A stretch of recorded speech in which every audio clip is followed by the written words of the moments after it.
Hi, welcome back to my YouTube channel. It's time for Speak Up.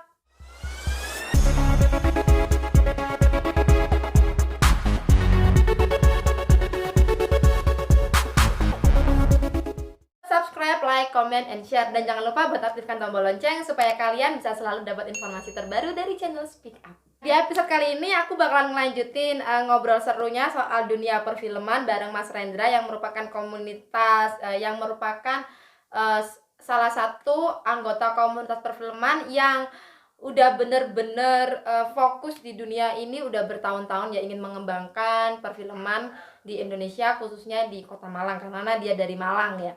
Nah, kita akan ngebahas soal bagaimana situasi perfilman di era zaman dulu, zaman pertengahan, sampai zaman now, sampai setelah pandemi ini. Nah, kita langsung aja ngobrol bareng Mas Rendra melalui sambungan Zoom. Halo, selamat siang Mas Rendra. Ya ampun, kita ketemu lagi ya. Ya, berjumpa lagi. Ya, kita jumpa lagi. Jadi kan beberapa waktu lalu sempat terputus ya obrolan kita. Oh iya, benar-benar. Kita masih ini ya, kan sempat terputus dan to be continue. To be continue dong, harus dong. So, kali ini yang mau aku tanyakan, lanjut pertanyaannya kemarin ya. Oke. Gimana sih Mas industri perfilman era saat ini? Menurut kamu, ya seperti kita ketahui kalau industri perfilman saat ini dan juga masa lalu tahun 90 80 itu kan udah berbedanya itu udah nggak pakai banget ya, tapi emang banget ya. Sangat signifikan sekali. Iya, makanya itu. Terus ini gimana nih respon kamu, tanggapan kamu? Ini topik yang menarik nih. Jadi mengenai bagaimana kondisi perfilman kita saat ini bisa kita klasifikasi dulu menjadi dua ya. Yang pertama adalah sebelum COVID, jadi sebelum negara api menyerang, jadi benar. kita melihatnya di tahun 2019 ya, karena awal 2020 kan udah terjadi pandemi itu ya. Kemudian pembagian kedua nanti kita akan membahas mengenai bagaimana perfilman setelah pandemi menyerang ini. Sebelum COVID menyerang, kita bisa lihat ya perkembangan beberapa tahun belakangan ini bahwa perfilman di Indonesia itu tumbuhnya sangat pesat banget. Jadi seperti yang Mbak Mega bilang tadi, banget. Jadi banyak sih faktor yang menyebabkan itu. Misalkan kenapa sih kok perfilman kita itu tumbuh sangat pesat di beberapa tahun belakangan ini? Itu ada beberapa faktor nih yang bisa kita lihat ya. Pertama, karena memang jumlah populasi kita. Karena memang penduduk Indonesia ini kan jumlahnya berapa? 238 juta ya. Oke, angka yang dia kayaknya 280 lebih. 280 iya. lebih. Itu yang terdata loh ya. Benar-benar. Ya, belum lagi yang kemarin waktu sensus ya, ada ya nggak ngisi apa gitu ya. Makanya itu yang terdata, yang belum tahu yang di pedalaman itu udah terdata apa belum. Sebuah potensi yang bisa membuat perfilman kita meningkat cukup signifikan. Kemudian juga selain itu banyaknya kebijakan-kebijakan pemerintah yang dalam beberapa tahun belakangan ini sangat mendukung industri kreatif. Di antaranya film sendiri merupakan salah satu dari 16 subsektor industri kreatif kan. Jadi salah satu kebijakannya sebagai contohnya misalkan nih, kebijakan di mana investor asing itu bisa membiayai produksi film. Ya, kalau dulu kan batasan nih batasan untuk perfilman. Nah, beberapa tahun belakangan ini kan mereka memberikan keleluasaan sehingga bisa kita maklumi juga kenapa sekarang kualitas perfilman kita sendiri juga meningkatnya semakin pesat banget. Iya, benar banget. Kemudian kalau kita melihat data Backcraft ya, Backcraft itu Badan Ekonomi Kreatif tahun sebelum pandemi itu menyebutkan bahwa industri film kita itu tumbuhnya sangat luar biasa. Dia mengacu pada jumlah penonton. Jumlah penonton kita dalam 5 tahun terakhir yang saya pernah baca itu dalam 5 tahun terakhir meningkat sampai dengan lebih dari 100%, bahkan mencapai 230-an%. Angka yang luar biasa loh itu. Iya loh Mas, dulu aku tuh inget banget tuh, dulu waktu aku masih kecil ya, masih era tahun 90-an itu kan aku masih SD ya. Tahun-tahun 90-an. Itu bioskop itu didominasi sama film-film India. Jadi kan Oh iya, iya. kalau aku sama emakku nonton bioskop, nontonnya India sampai hafal aku sampai sekarang. Iya, jadi lihat kan zaman-zaman dulu. Iya, iya. Iya, dia tuh. Waktu di bioskop dulu tuh dia selalu setiap berangkat sekolah lewat itu ya, lewat bioskop itu pasti poster-poster Maksudnya film India, Pak. India. Jarang banget film-film Indonesia. Paling film Indonesia tuh ya filmnya Roma Irama. Film-film itu pun juga nggak Ya, nampilin banyak gitu. tokoh-tokoh legend kita di perfilman Iya. gitu di masa. Kemudian ini Becker juga menyebutkan jumlah layar lebar di Indonesia itu juga meningkatnya dalam 3 tahun terakhir juga sangat luar biasa loh. Jadi Iya. ketika 3 tahun yang lalu di data Becker itu ada sekitar 800 layar lebar, sekarang sudah mencapai 1.800 Banyak peningkatan loh itu, Mas. banget. Dan itu hanya dalam 3 tahun loh. Jadi Banyak itu, gila. belum lagi kalau judul film nih, judul film saya yang baca itu tahun 2018 kalau nggak salah. Itu sampai hampir angka 200 film dalam setahun, film Indonesia ya. Wah, Indonesia saja itu ya. Ya, padahal sebelumnya di tahun 2017-nya itu kurang lebih sekitar 140-an. Iya, Makanya iya, apa iya. banget. Tapi itu semua terjadi sebelum pandemi ya. Sebelum pandemi. Tapi by the way kalau kita flashback ya, kalau di era tahun 90-an industri bioskop layar tancap, perfilman tuh kan didominasi sama film-film India, film Cina. Aku pasti inget banget itu film Shaolin, Shaolin yang botak itu, dia betul. Nah, Ya, terus di era Master. tahun 2000 itu kayaknya bioskop itu udah kayak mati suri katanya. Karena kan itu awal-awalnya ada VCD player, DVD player. Nah, Dan juga itu orang udah jarang ke bioskop. Iya, dan juga ini enak apa sinetron orang lebih pilih lihat Iya, iya, itu dan kan masa lagi kecil. sinetron di rumah gitu. Terus lagi kan lagi booming-boomingnya DVD kan, Mas. Jadi orang ada daripada bayar 10.000, kan dulu bioskop 10.000, 20.000, mending nyewa aja kaset bisa DVD gitu. bisa nonton sepuasnya ya. Iya, nah kemudian di tahun berapa ya Mas ya, tiba-tiba itu orang kayaknya udah pengen nostalgia lagi dengan bioskop. Dari situ loh, karena orang-orang sudah mulai ada rasa kangen dengan bioskop, akhirnya industri film di Indonesia kayaknya udah mulai meningkat ya Mas ya? Ya, benar-benar sekitar jadi kalau kita lihat itu sekitar tahun 2000-an itu kan ini nih awal 2000-an itu sudah mulai perfilman Indonesia. Ingat nggak? Ingat film ADC nggak? Ingat dong, ingat dong, itu kan aku masih ABG itu. Itu salah satu momentum di mana perfilman Indonesia itu mulai meningkat lagi. Meningkat, iya, benar banget. DC itu kan sekitar awal 2000-an ya, 2000 berapa saya lupa. Udah mulai meningkat kan kualitas dari film-film Indonesia itu. Benar, ketika sebelumnya film-film Indonesia sangat sedikit banget ya yang masuk ke dalam pasar. Sedikit Karena banyak juga produser kan yang milih ini bikin sinetron tuh. Karena memang di tahun-tahun 90-an menuju 90-an akhir ke awal 2000 itu kan memang jaya-jayanya seperti jaya-jayanya sinetron. Lanjut sampai berapa tahun itu? Karena memang saat itu era di mana jaya-jayanya ini sinetron, kemudian di mana boomingnya VCD, dulu belum DVD ya, masih VCD ya? VCD player, sehingga ada alternatif tontonan bagi masyarakat. Jadi itulah di mana jumlah penonton juga nggak sebanyak ini ya, nggak sebanyak sekarang ya. Dulu sempat orang-orang mau nonton paling film-film Hollywood ya, film-film Hollywood, apalagi di TV juga film-film Bollywood itu kan juga ada terus tuh di berbagai macam TV swasta. Bener banget, box office gitu ya. Selain layar emas, box office tadi ada juga ini film-film India yang dimasukkan ke dalam televisi juga loh.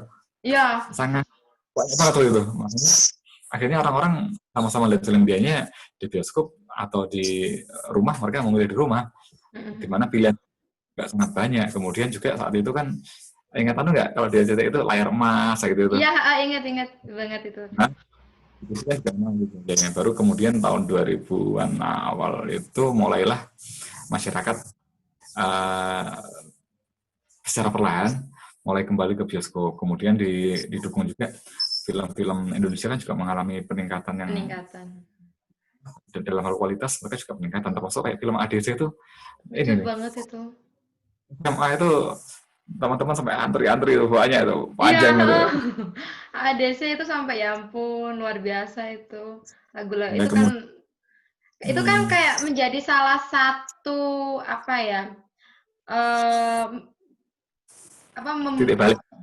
Ya, dari industri perfilman gitu. Dan sampai sekarang pun yang namanya Nichola Saputra, Dian Sastro itu wah dikenal banget itu. Kayak legend gitu sekarang udah jadi legend. Lalu juga ini waktu itu juga selain film itu kemudian yang segmen anak-anak juga ada film Sherina. Sherina, Petualangan Sherina itu. Sherina apa tuh? Petualangan Sherina ya. Petualangan Sherina. Jadi memang mulai disitulah film-film semakin berkembang. Namun sayangnya di sekitar beberapa tahun belakangan ini kan sekitar tahun berapa ya? 2010-an ya? 2010. Di mana negara Korea menyerang kah? Tapi film kita juga mulai stuck juga. Jadi ketika ada film horor, semuanya ikut horor.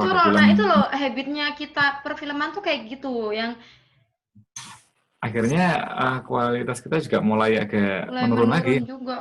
Dan lagi kan dulu sempat di apa namanya kayak film-film Indonesia, horor Indonesia alah paling juga yang montok-montok yang ditonjolin kan sempat mindset kita seperti itu, horor Indonesia montok. Seksi, mandi shower kayak gitu.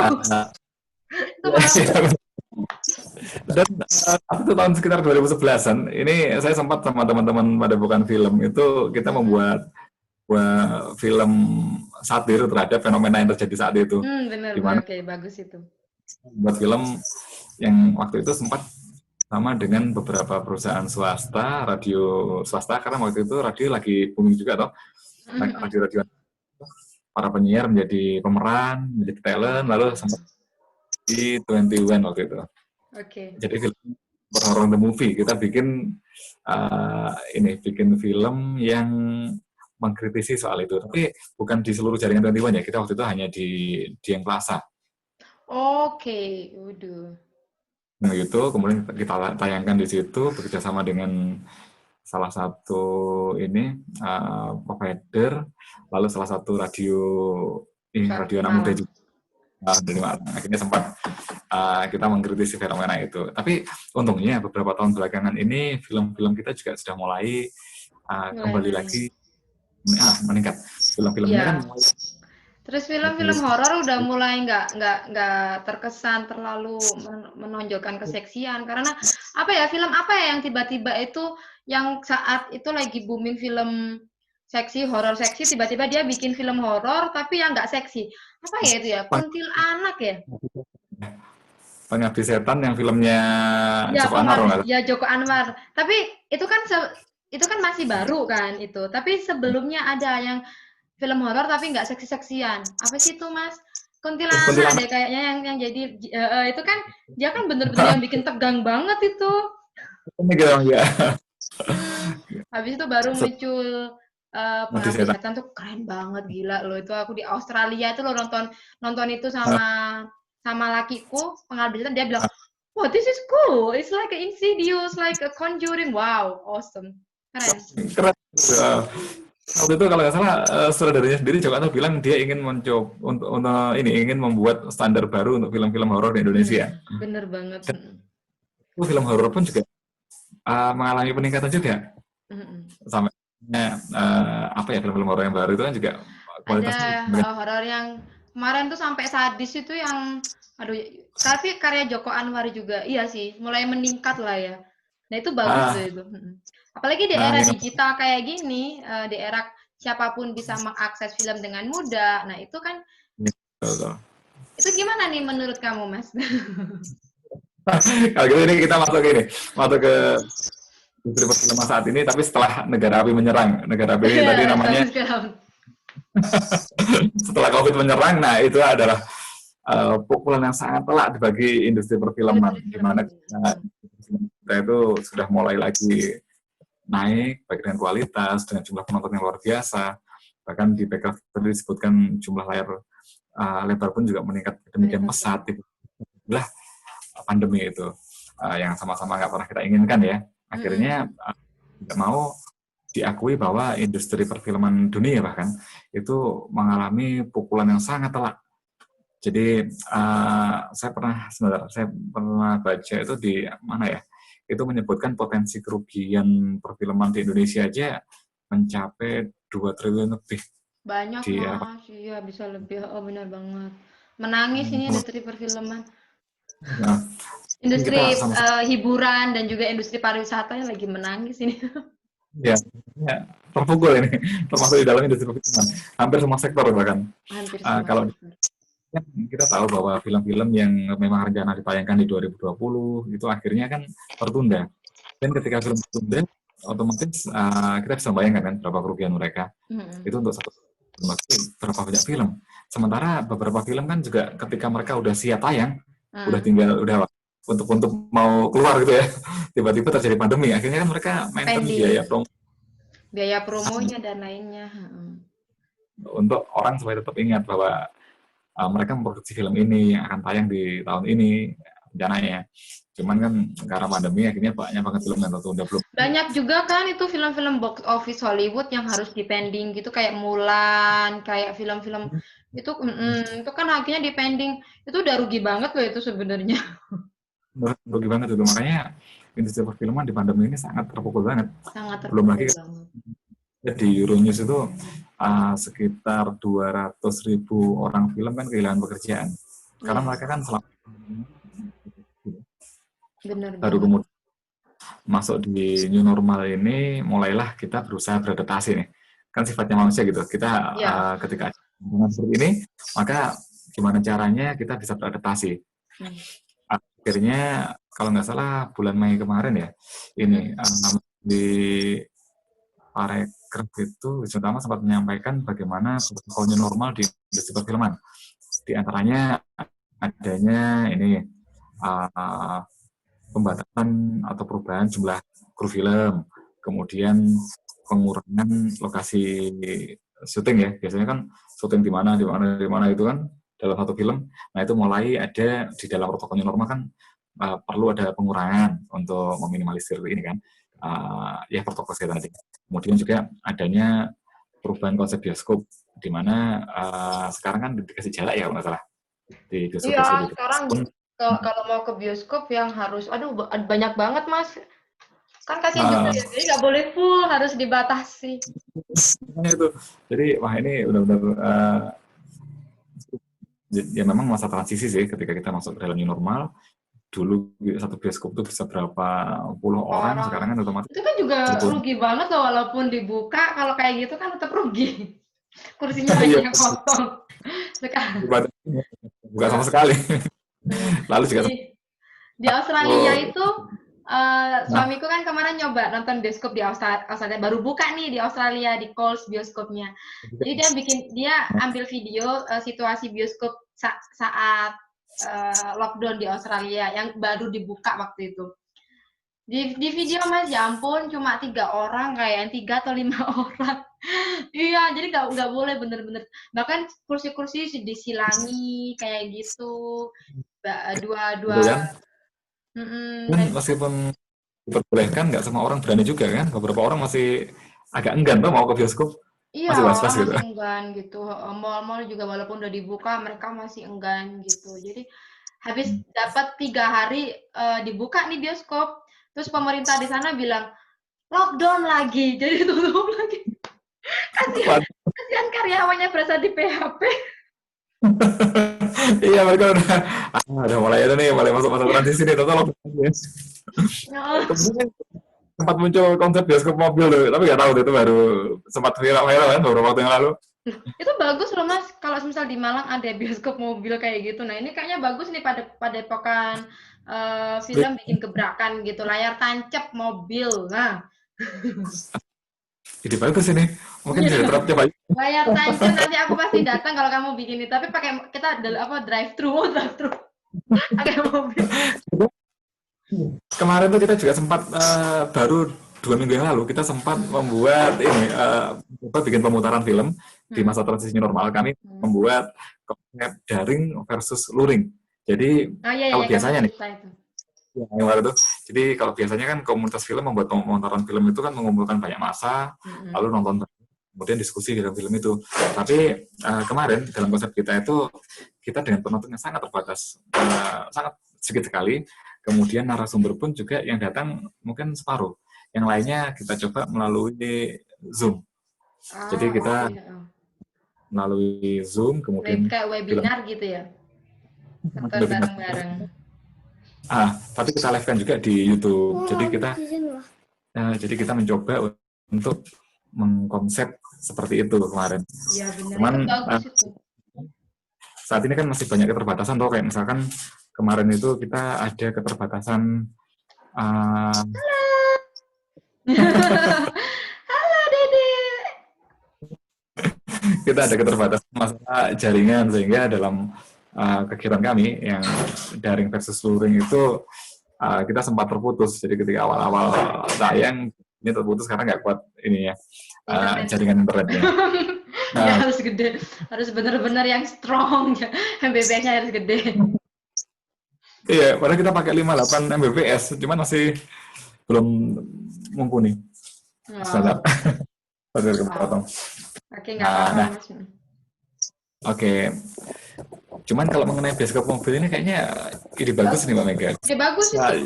Bisa dilakukan di lapangan sih, karena kan bahas mobil ya, atau di tempat parkiran yang rame gitu. Jadi langsung aja, oh lagi ada parkiran kita nonton. Jadi bisa dibuat konsep tempat parkiran-parkiran mana yang sekiranya biasanya rame, terus mobiling. Jadi kamu yang jadi nggak itu malah kalau dibuat YouTube ya, kalau misalnya kamu masnya bikin sebuah film, jadi kan kayak berasa kalian nontonin film tapi juga memfilmkan kegiatan kalian gitu.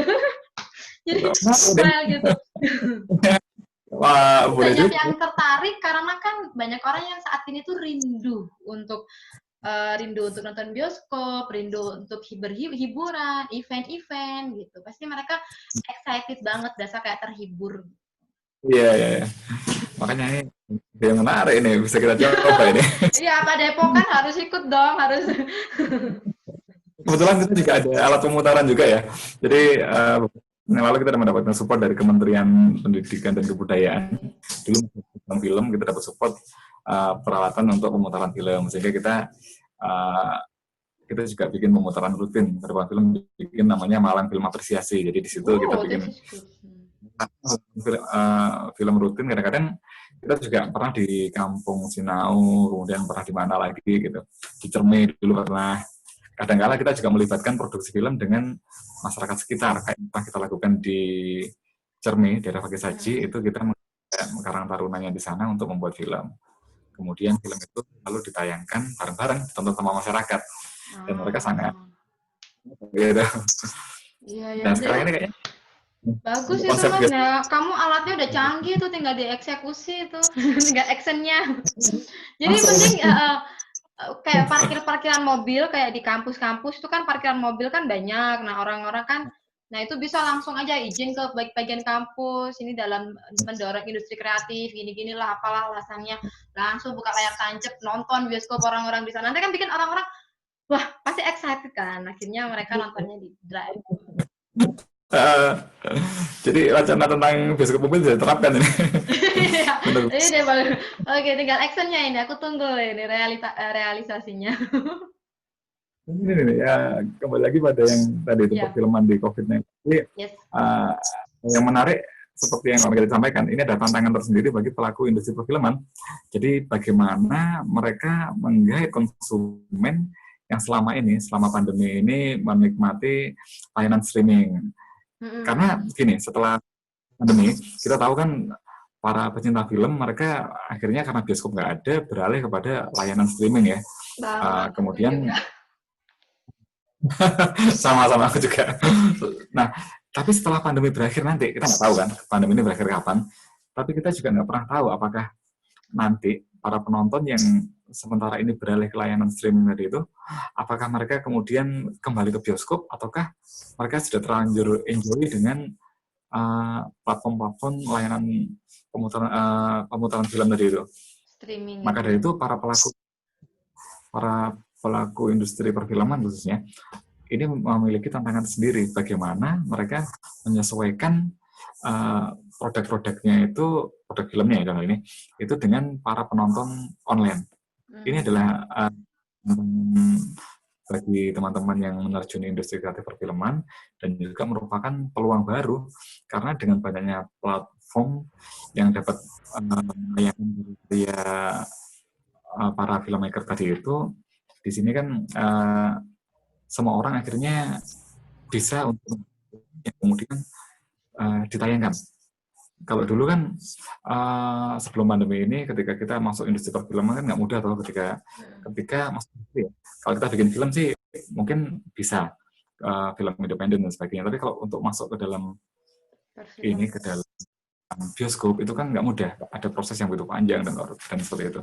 Karena bagaimanapun juga kita juga harus memikirkan bagaimana para pengusaha-pengusaha bioskop tadi juga memperoleh Dapat income juga, dapat profit lah ya.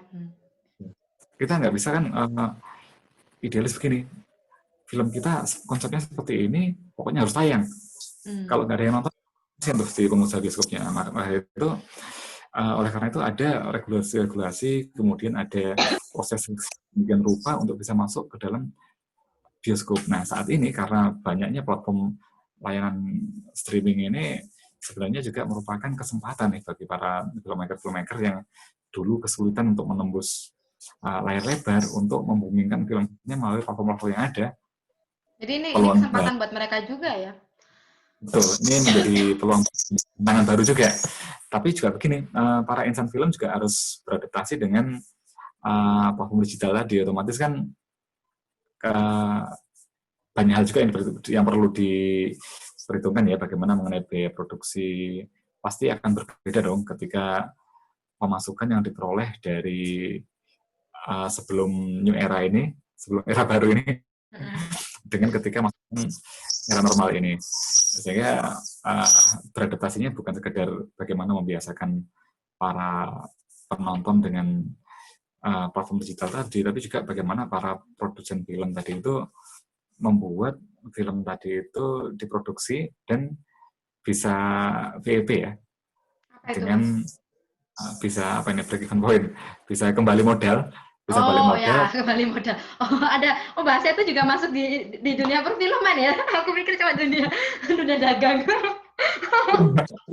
Yang kita pesan industri perfilman ya. Jadi otomatis dia pasti akan modal sekian untuk bisa memperoleh keuntungan dari film yang booming tadi. Nah, ketika di bioskop mungkin kita bisa menghitung nih dari jumlah penonton, kemudian dari ditayangkan di berapa puluh bioskop, di berapa ratus bioskop, kemudian bagaimana distribusinya di internasional, itu bisa diperhitungkan. Tapi ketika masuk ke dalam digital kan otomatis para produsen film tadi itu harus mengkaji ulang nih. Berapa sih biaya yang bisa saya keluarkan untuk produksi film yang kemudian ditayangkan melalui platform digital. Ya, platform digital. Oke. Ya. Memang ya tadi harus menyesuaikan baru. Seperti itu ya. Iya sih. Cuma kalau menurut aku ya, karena seperti kita ketahui kalau corona ini WHO bilang corona ini bakalan ada untuk selamanya katanya sih. Cuma kan kadang berita corona kan belum ada yang pasti semuanya gitu. Masih selalu dinamis tentang corona ini. Jadi ya mau nggak mau pasti kita harus menyesuaikan dengan kondisi saat ini. Cuma banyak orang yang juga kangen, Mas. Kan kaget ya yang biasanya habis kita gampang nonton bioskop santai, tiba-tiba harus ada protokol yang begini yang harus dibatasi, yang udah ribet banget kan sekarang. Nah, nah orang yang pengen ke bioskop jadi nggak bisa, terus industri perfilman lagi bangkrutnya di tahun ini ya kan. Betul ya. Banyak film yang dipending juga. Nah, ini aku ngelihat di Korea Selatan nih, Mas. Industri perfilman di Korea Selatan, ya kan. Jadi kan industri Korea Selatan kan juga lagi going up juga kan industri perfilmannya yang seperti kita ketahui kalau tahun kemarin aja dapat Oscar ya filmnya. Parasit itu kan keren ya.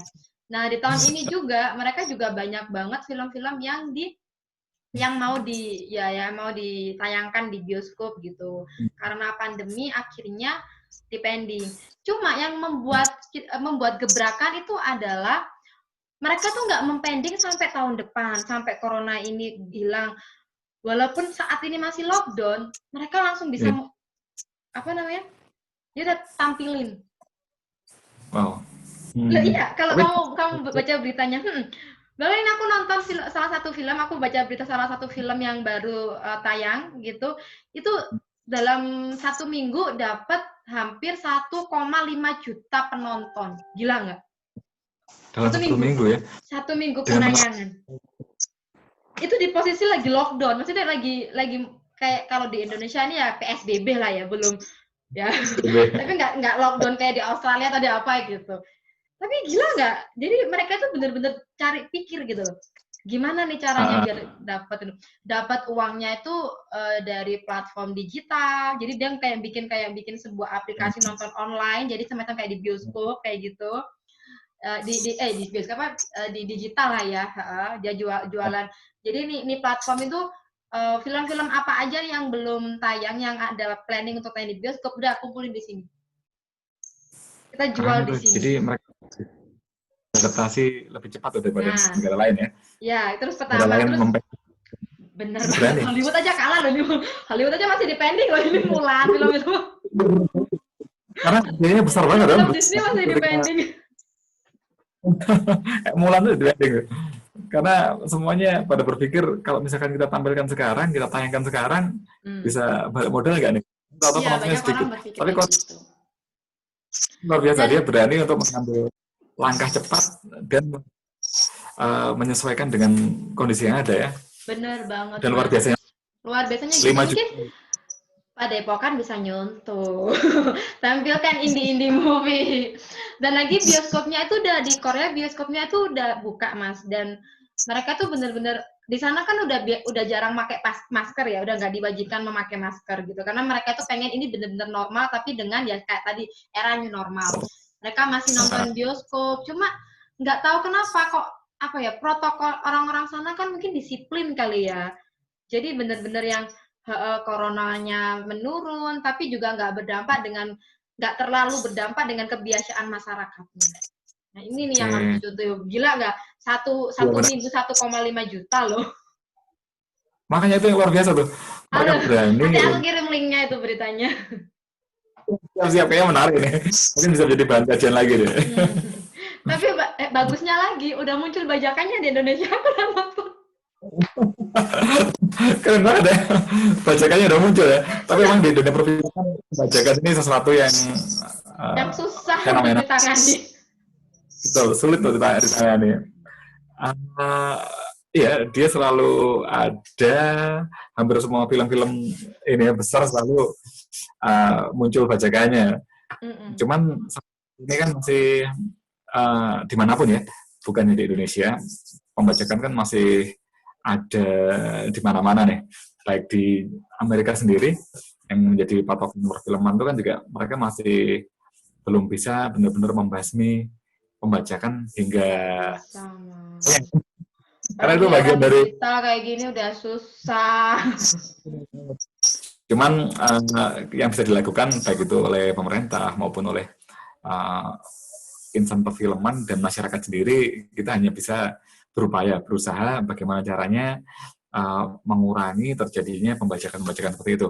Kalau seperti halnya di Amerika misalkan, di sana itu ada beberapa tindakan dari yang bisa meminimalisir terjadi pembajakan. Misalkan nih, tindakan yang dilakukan pemerintah dengan gerakan-gerakan nyata, di antaranya mereka melakukan law enforcement yang sangat aktif, lalu mereka juga banyak melakukan takedown terhadap situs-situs yang menyebarkan film-film bajakan tadi. Iya, di Lalu mereka Indonesia juga sendiri kan sudah ada beberapa situs yang diblokir ya, kayak Bioskop 21 online. Kan udah banyak ya? iya kemarin juga. Nah, langkah-langkah seperti itu yang memang saat ini bisa kita lakukan. Tapi kalau untuk membasmi sama sekali memang sulit. Karena selain langkah-langkah yang dilakukan pemerintah tadi itu dengan men-takedown beberapa uh, layanan streaming ilegal, kemudian juga perlu juga sebenarnya untuk uh, perlu juga untuk ini para pelaku-pelaku pembajakan tadi benar melalui jalur hukum, sehingga kan itu membuat efek jerah juga toh bagi para Iya, pembajak harus tadi. itu. Juga yang paling penting sebenarnya adalah kesadaran dari masyarakat sendiri untuk menikmati film melalui jalur-jalur yang legal, karena otomatis biasanya kalau film-film bajakan kan gambarnya pasti ini toh di bawah aslinya kan. Iya. Jadi seandainya sadar maka ini ya jarang menikmati film-film dari situs-situs ilegal, mereka lihat film-film dari penonton langsung atau juga dari ini ya platform legal. Tentunya kan situs-situs menyediakan film-film bajakan tadi semakin berkurang penontonnya nanti akan bisa menurun ya, bukan hilang sama sekali ya. Mereka nggak dapat AdSense dari Google gitu, nggak ada yang iklan gitu ya. Jadi sebenarnya dengan adanya kayak Netflix, eFlix, apalagi itu View dan beberapa beberapa website kayak gitulah ya, itu juga berdampak untuk mengurangi adanya pembajakan ya Mas ya sebenarnya. Karena akhirnya kan dengan banyaknya layanan-layanan streaming. Nah, seperti yang kita bahas tadi itu bahwa ketika memasuki new normal ini kan bagaimanapun juga para insan perfilman mereka harus terbiasa dengan ini tayangan film secara digital. Makanya layanan-layanan itu juga memang itu ada zaman. Kita nggak bisa melawan mereka. Kita nggak bisa melawan. Jadi mau nggak mau para insan perfilman harus beradaptasi. Nah, tapi sekali lagi beradaptasi dengan platform-platform yang legal tadi itu. Jadi seperti Netflix itu juga eFlix itu mereka membantu juga dalam mengurangi pembajakan karena mereka menyediakan platform streaming film secara legal. Ya, yang mana karena berbayar. Kan kalau berbayar kan berarti kita menghargai industri perfilman gitu. Produser dan para produsen film tadi itu mereka tentunya memperoleh pemasukan dari situ juga. Iya, ya kalau di luar negeri ya Mas ya, film-film kalau di sini kan kayak nonton Netflix atau apa, itu kan bayarnya per bulan. Jadi kita bisa mengakses semua film. Nah, ada lagi aku pernah nih, aku pakai apa ya? Kayak Prime Video punyanya Amazon atau beberapa platform digital lainnya itu kalau di luar negeri karena memang mereka itu benar-benar menghargai yang namanya bisnis, yang namanya industri. Jadi nyewanya tuh jadi kayak bioskop Mas. Jadi kita mau nonton ini tentunya kita nyewa, kita mau beli harganya sekian. Kalau nyewa itu jangka waktunya 1 hari, habis nanti aksesnya. Iya, jadi dan itu pun bagi orang-orang luar, nggak tahu sih beberapa negara, mungkin ya nggak semua negara, karena mereka menghargai yang namanya bisnis. Jadi mereka nggak mempermasalahkan bayar $6, $5, ada yang $11 gitu. Mereka nggak masalah. Keren ya? Nah, keren. Itu juga nantinya ketika ke depan ya, ketika pandemi ini nggak pernah atau lama berakhirnya ya, maka kan mau para produser film harus siap dengan hal seperti itu. Hal seperti itu, iya.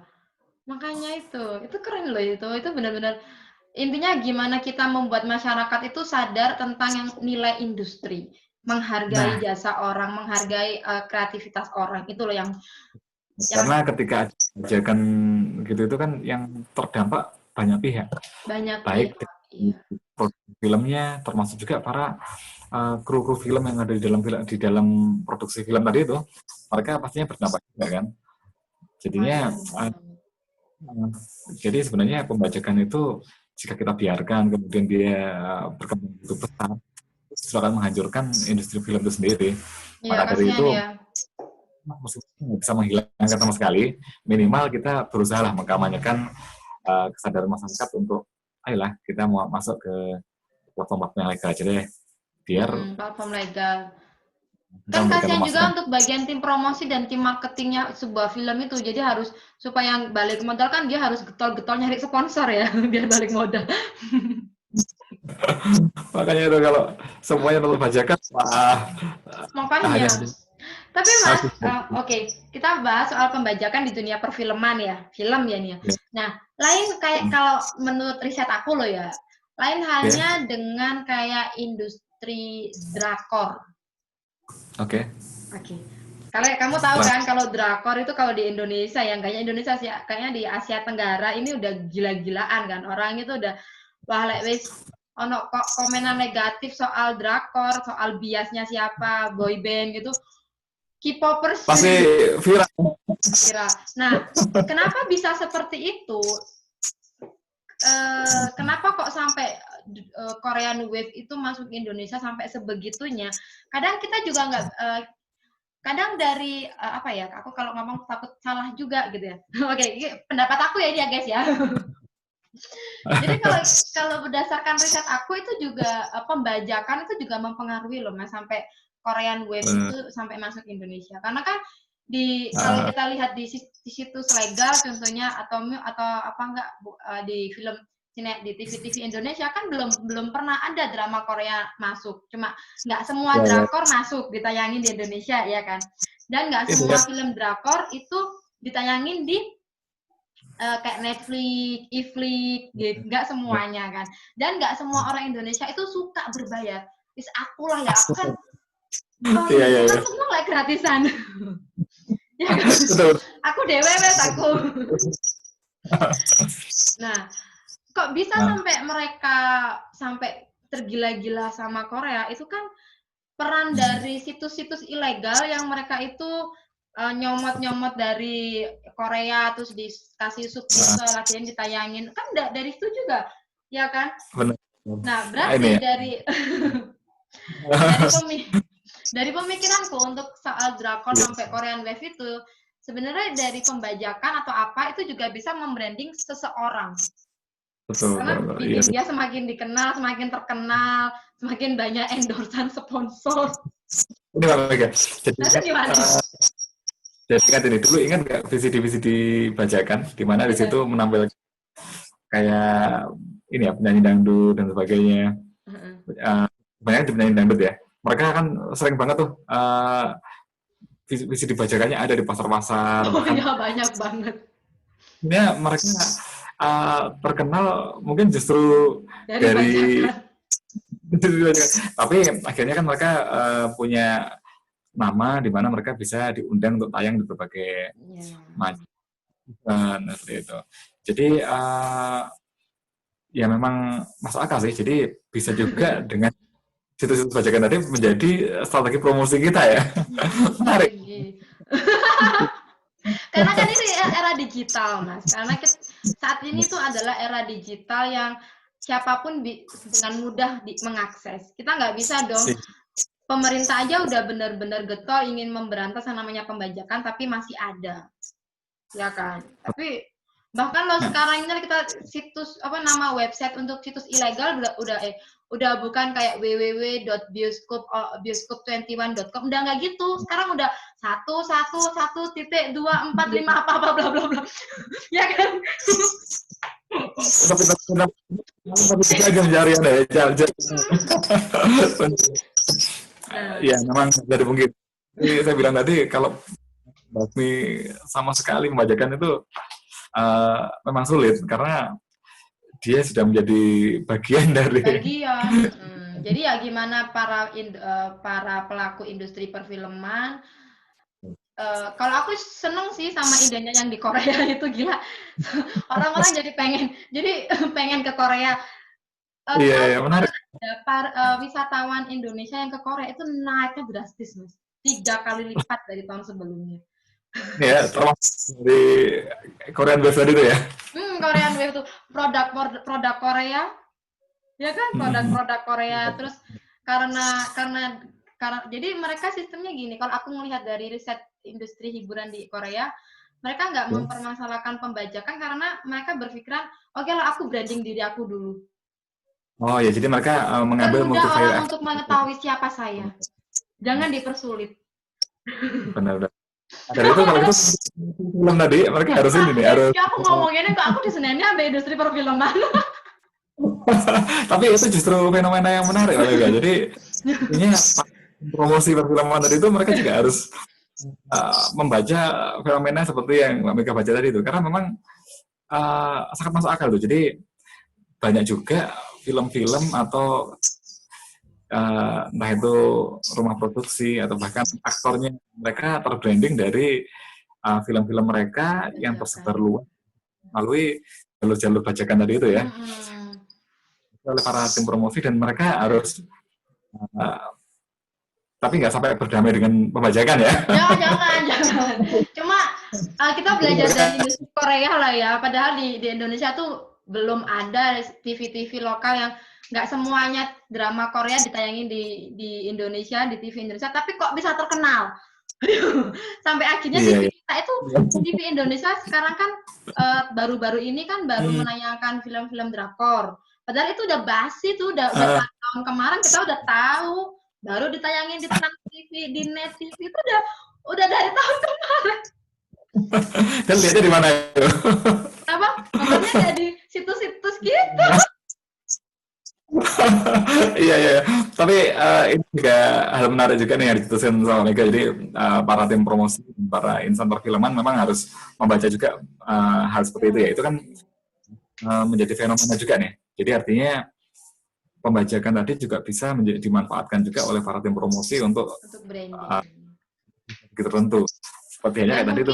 mungkin memang ada kerugian kalau kita membahas soal pembajakan, itu mungkin memang ada kerugian, Mas. Cuma ya itu tadi, pinter-pinternya tim promosi, tim marketing gitu, kayak di Korea gitu ya. Oke lah, dibajak, nggak boleh memang. Tapi Iya. walaupun nggak boleh, dia dapat negara dapat profit itu nggak hanya dari film, tapi dari Betul. produk. Bahkan boneka ya, kalau kamu tahu dunia Korea ya, satu film di satu scan ada si cowok ngasih boneka untuk si ceweknya. Bonekanya boneka tangan wele lo Mas, kayak ya biasa lah ya, boneka kecil. Tapi karena ada story di situ, gila loh Mas, aku sampai pesen sampai sekarang belum nyampe. Harganya lo 250.000 itu. Ini itu juga mahal juga nih. Jadi mungkin para insan perfilman, produsen perfilman juga selain mereka menjual filmnya, mereka juga bisa menjual merchandise yang produk dari yang dimunculkan di film tadi itu ya. Nah, ya gitu. Makanya pinter-pinteran tim marketing kalau sekarang. Kalau kita mau membatas bajak itu, aduh, era digital Mas, orang sakit pinter. Bisanya hanya membatasi. Nah, mungkin dari salah pembatasan tadi itu bisa juga diambil hal positifnya ya, diantaranya dengan akhirnya karena dibajak tadi filmnya jadi booming, maka dari itu si tim strategi marketing harus mulai memikirkan bagaimana menjual merchandise dari film-film yang booming tadi. Benar juga itu. Nah, jadi mungkin itu menjadi bagian dari bagaimana kita beradaptasi dengan era digital ini, bukan sekedar pandemi. Iya.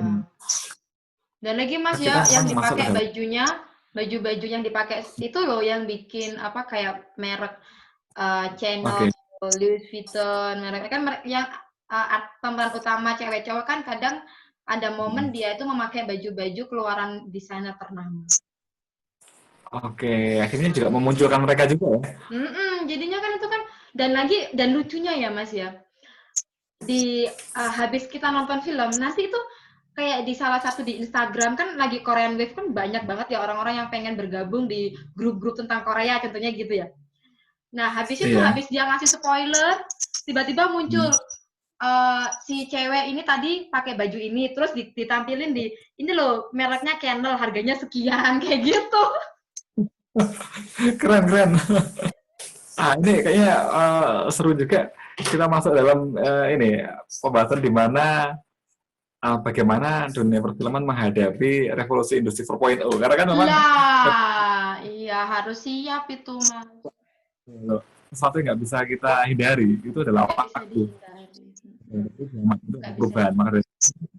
saat ini tinggal bagaimana pinter-pinternya para pelaku industri kreatif ya, baik itu filman maupun yang lain, kita menyesuaikan dengan revolusi industri 4.0 ini, di mana di situ batas. Ya. Benar-benar meskipun tidak harus berdamai dengan pembajakan, akan tetapi kita juga bisa memanfaatkan pembatasan-pembatasan yang terjadi itu untuk branding diri, untuk strategi promosi, hal-hal yang menarik itu, Mega. Nah, iya. Dan lagi mungkin kita di sini tidak, aku di sini ya, karena kayaknya di sini aku yang ngomong. Saya sendiri, kita tidak menyetujui pembajakan. Yang namanya pembajakan itu kan jenenge nyolong kan ya, ya toh. Nah, Nah, mungkin dengan ini yang kalau menurut aku Mas ya, itu gimana kita bisa mensosialisasikan untuk menghargai karya itu loh Mas. jadi Mungkin kita tetap generasi-generasi saat ini kalau kita ke generasi kayak seumuran aku, itu kan wis mindset kita gratisan itu seneng ya. iya. Kayaknya udah terpatri mindset kayak gini. Aku. Jadi mungkin kita bisa membuat mensosialisasikan atau apa ya, kepada generasi-generasi milenial dan generasi-generasi mendatang tentang menghargai kreasi sendiri. Iya. Itu yang utama saat ini. Betul, Jadi jadi memang nanti kalau kita sudah bisa menghargai karya orang, menghargai ini adalah bisnis, setiap orang punya hak di dalam bisnis ini, di dalam karyanya, secara nggak langsung mereka untuk bayar $2, $3 itu nggak berat. berat ya. Jadi kan Jadi memang menghargai $3. Kayak kita beli jajan, oke, nyewa kayak di Australia, di USA kan pakai sistem kayak gitu. Itu malah yang intinya iya. kalau menurut aku gitu. Jadi ini nih peran dari komunitas-komunitas film kayak Padepokan Perfilman ini. Jadi kita tidak bisa menjudge atau harus gini-gini pembajakan. Tapi gimana nih caranya kita bisa merubah mindset generasi-generasi yang mendatang. Kalau generasi old kayak aku mungkin udah terlalu susah ya. Generasi kita ya. Apalagi generasi yang di atas aku, di atas kita.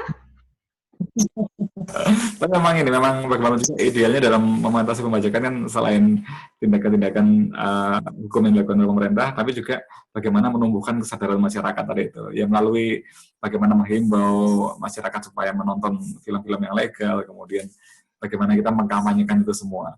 Namun tadi hal menarik adalah ketika terjadi fenomena pembajakan tadi, para insan perfilman juga mungkin bisa membuat strategi di sana. Iya, benar banget. Mungkin dengan mengeluarkan produk atau merchandise dari yang ada dalam film tadi itu. Iya. Oke. Mas, ini kita nggak berasa udah 1 jam loh ngobrolnya. Oh iya. Ini kalau nggak patah-patah jaringannya bisa 3 seharian ini kita ngobrol.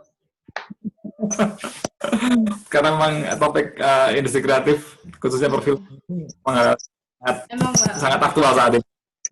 Mungkin nanti kita bisa ngebahas soal ini juga industri milenial, industri perfilman di era digital dan bagaimana kita bisa beradaptasi terkait pembajakan dan terkait promosi bagaimana mendapat income seperti itu ya Mas ya.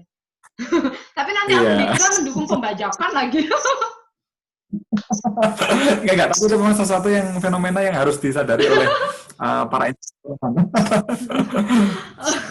Oke Mas, ini udah 1 jam ini, kayaknya kamu juga lagi dipanggil-panggil anaknya juga ini. Hari Minggu soalnya. Oke. Kita mungkin bisa ngobrol lagi di lain kesempatan dan jangan lupa aku tunggu loh ya ide-ide selanjutnya. Ya. Terima kasih sekali. Action selanjutnya. Sukses ya Mas Rendra. Amin. Bye. Itu tadi ngobrol serunya bareng Mas Renda, seru banget ya. Ya ampun, aku sampai lupa loh kalau udah lebih dari 1 jam ngobrol bareng sama dia. Dan ini episode bakalan berlanjut di episode selanjutnya ya, karena kalau sampai 1 jam lebih kepanjangan kali ya. Dan jangan lupa buat kalian yang belum subscribe channel aku, langsung aja subscribe ya. Kalau dengan kalian subscribe dan nonton channel aku bisa semakin semangat dan juga semoga bisa selalu memberikan konten-konten yang bermanfaat, informatif dan juga menghibur buat kalian. Jangan takut untuk berbicara karena mungkin apa yang kalian sampaikan bisa merubah dunia. It's time for speak up.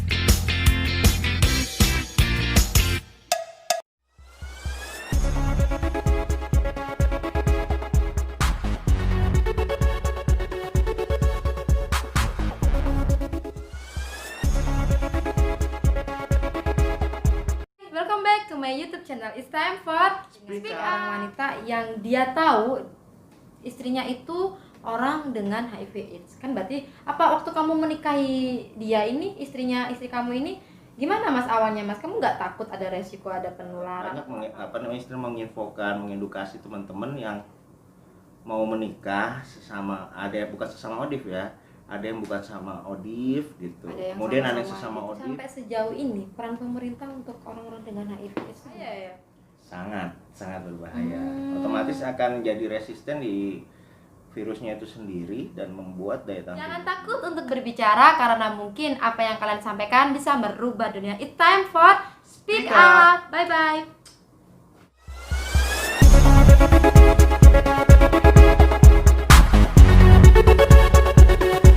Hai, welcome back to my YouTube channel. It's time for gimana sih caranya supaya percaya diri ngomong di depan layar atau di depan umum? Cara dalam acara apa, terus rundown-nya seperti apa, atau materi yang mau kita bawakan seperti apa gitu. Kalau misalnya kita jadi pembicara tentang sebuah topik, jadi misalnya Mbak Mei menjadi pembicara tentang travelingnya. Buat gitu yang kan. belum subscribe, jangan lupa buat subscribe ya, karena dengan kalian subscribe dan nonton channel YouTube aku bisa bikin aku makin semangat buat selalu bikin konten-konten yang semoga bisa menginspirasi, mengedukasi dan juga menghibur kalian.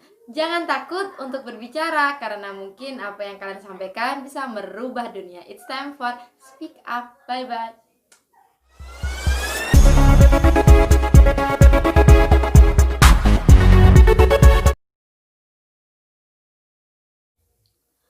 Hi Mr. Ben, this is Mrs. Ben. So, I just want to say I really love you so much. And then, thank you because this time is really not good situation for us because we have to LDR, but I feel like so much thank you with you because you not leave me, you still carry me, you still love me, you always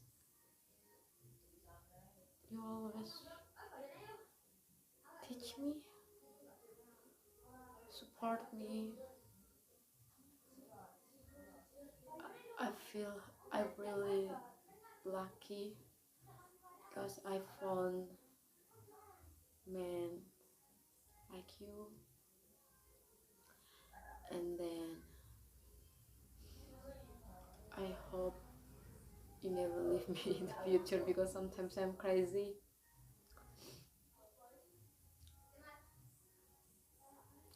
And yes, let's be happy together. I love you.